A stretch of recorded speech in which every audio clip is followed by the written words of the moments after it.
La motivation, ce mot revient sans cesse dans les discussions, y compris en alcoolologie. Vous avez tout à fait raison. L'entretien motivationnel a été donné comme référentiel dans la littérature addictologique. Et plus avant, des cliniciens ont établi une échelle de motivation. Vous n'avez pas l'air d'être très motivé par la motivation.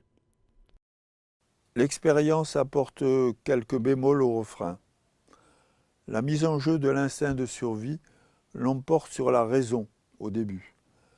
Le rejet de son image dans la glace intervient peu. La honte et la culpabilité, le déni ou la dénégation l'emportent. La motivation laisse donc à désirer. À la première consultation, c'est surtout l'envie de continuer à boire qui nous est opposée. Et ce, malgré les déboires divers et variés déterminés par la consommation. Longtemps persiste l'intention illusoire de boire moins, de contrôler ou d'abuser une fois en passant. Le plus éprouvant pour l'alcoologue est d'entendre le patient affirmer qu'il est cette fois fermement décidé à ne plus boire.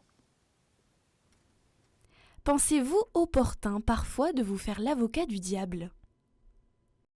Pourquoi pas? Cette position a pu se révéler parfois efficace dans le cadre d'un jeu de rôle entre le patient de retour de cure et la bouteille qu'il attend avec impatience sur la table de la cuisine. Comment se constitue la motivation à cesser de boire pour un alcoolodépendant? Très inconstamment par l'épreuve pénible du réel. Une épouse jette son conjoint à la rue. Une dispute aboutit à la cellule de dégrisement du commissariat. Une pancréatite alcoolique suscite des douleurs abominables à chaque verre de bière. Le nième emploi temporaire est perdu. Le permis de conduire a de nouveau été supprimé, avec son lot d'empêchements à circuler, ses tracas administratifs et financiers. Un enfant a interpellé son père pour lui demander de revenir comme avant. Le sujet a subi, à cause de l'alcool, une extrême humiliation.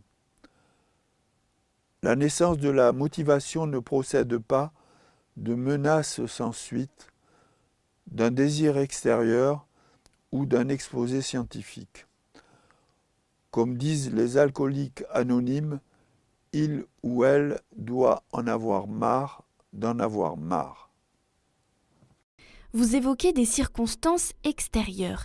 Quel est le rôle du soignant? Le travail du clinicien est d'instaurer une relation de confiance et de prendre connaissance de la problématique personnelle du patient dans ses différents aspects. Il se met ainsi en situation d'accompagner le sujet dans les aléas de son ambivalence ou de sa détermination. Il doit bien évidemment ne pas imaginer que les arguments en faveur de l'arrêt l'emportent immédiatement sur ce qui est sous-jacent à la poursuite d'une consommation préjudiciable. Parfois, l'intéressé est prêt à basculer du bon côté, il n'attendait qu'une main tendue. D'autres fois, il faudra faire preuve de patience active. Quelquefois, la partie sera perdue ou elle se gagnera ailleurs. Comment la motivation peut-elle perdurer tout au long d'une vie? Vous évoquez implicitement le travail d'élaboration à réaliser, l'esprit critique à développer, les investissements à faire vivre, sans parler des failles et des difficultés émotionnelles persistantes. Rien à voir avec une thérapie brève, quelqu'un qui tombe doit et peut se relever. Que faire face à un jeune qui abuse et qui se met en danger? S'intéresser à lui. Créer une relation de confiance.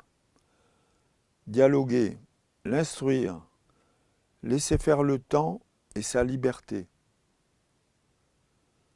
Vous posez la question compliquée de la prévention primaire.